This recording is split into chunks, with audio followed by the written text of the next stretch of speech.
আসসালামু আলাইকুম everyone. Facebook কিন্তু চলতেছে না, আপনাদের অনেকের সমস্যা। কালকে রাত থেকে কিন্তু ফেসবুক স্টপ হয়ে গেছে, একদম চলতে আসে না।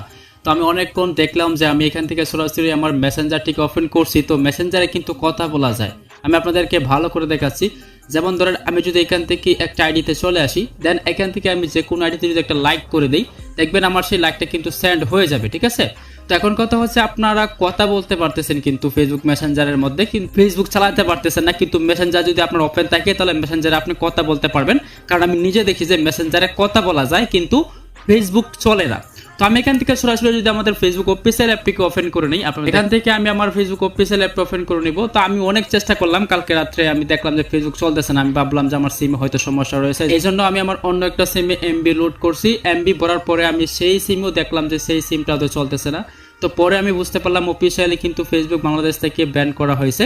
তো এখন বর্তমানে আপনারা যারা ওয়াইফাই ব্যবহার করতেছেন বা আপনারা যারা বর্তমানে ওয়াইফাই ব্যবহার করতেছেন, শুধুমাত্র তাদেরই মানে চলবে। আর যারা মূলত হচ্ছে সিম দিয়ে ব্যবহার করতেছে তাদের চলবে না। এটা হচ্ছে অফিসিয়ালি বন্ধ করা হয়েছে, কারণ যারা আপনারা ওয়াইফাই দিয়ে চালাইতেছেন, ওয়াইফাইটা কিন্তু বাহিরের দেশের, এটা নেটওয়ার্কটা কিন্তু বাহিরের দেশে চলে। সেজন্য কিন্তু আপনারা ওয়াইফাই দিয়ে ফেসবুক ব্যবহার করতে পারতেছেন, কিন্তু আপনি কিন্তু চাইলেও এটা ব্যবহার করতে পারবেন না এখন সিম দিয়ে। এবং আপনি চাইলে কিন্তু ভিপিএন চালু করে চালাতে পারেন। যেমন ধরেন আমি যদি এখান থেকে সরাসরি একটা ভিপিএন ওপেন করে নেই, এখান থেকে যে ভিপিএনটা রয়েছে আপনারা এখান থেকে এই ভিপিএনটাকে ওপেন করে নেবেন। সো ভিপিএনটাকে ওপেন করা হয়ে গেলে অবশ্যই এখান থেকে আপনাদের যে সার্ভারটাকে কানেক্ট করতে হবে, এইটা আপনারা প্লে স্টোরে পেয়ে যাবেন। তারপর হচ্ছে এখান থেকে এখানে ক্লিক করার পরে আপনারা O2-তে ক্লিক করে দেবেন। জাস্ট আপনাকে কিছু করতে হবে না, O2-তে ক্লিক করে দিলেই এটা কানেক্ট হবে। আপনার নেট কানেকশন যত ভালো হবে তত তাড়াতাড়ি এটা কিন্তু 1 সেকেন্ডের মধ্যে কানেক্ট হয়ে যায়।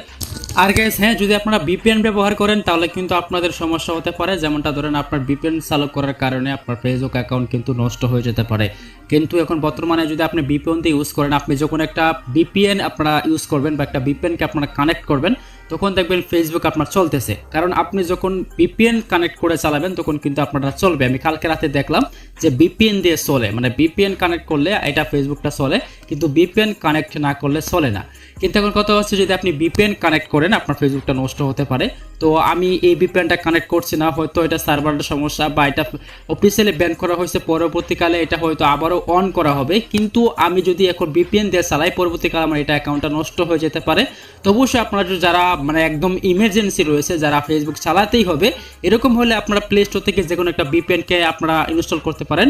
সরাসরি আপনারা চলে আসবেন প্লে স্টোরের মধ্যে। তো প্লে স্টোরে আসার পরে অবশ্যই এখান থেকে আপনারা সার্চ করবেন ভিপিএন লিখে। তো ভিপিএন লিখে সার্চ করলে কিন্তু এখান থেকে আপনারা আনলিমিটেড ভিপিএন পেয়ে যাবেন। যে কোনো একটা ভিপিএনকে আপনারা নামাতে পারেন, নামানোর পরে সেই যে কোনো একটা কান্ট্রিকে কানেক্ট করে আপনারা কিন্তু ফেসবুকটা ইউজ করতে পারেন।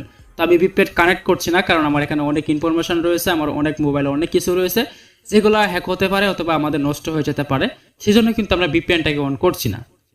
তো অবশ্যই আপনারা ভিপিএন অন করে আপনারা ট্রাই করবেন, আপনাদের ফেসবুকটা কিন্তু চলবে। কিন্তু বর্তমানে কিন্তু অফিসিয়ালিভাবে ফেসবুক সরকারে কিন্তু এটা ফেসবুকটা বন্ধ করা হয়েছে, কারণ ফেসবুকের মধ্যে দুর্নীতি এবং আপনারা যারা রয়েছে যারা দুর্নীতি করে, বিভিন্ন ধরনের রাজনীতি, এই ধরনের কারণে কিন্তু এই ফেসবুককে অফিসিয়ালি বন্ধ করা হয়ে দিয়েছে। তো আশা করি বুঝতে পারছি। তো দেখা হবে নেক্সট কোনো ভিডিওতে। সো আজকের মতো আল্লাহ হাফেজ।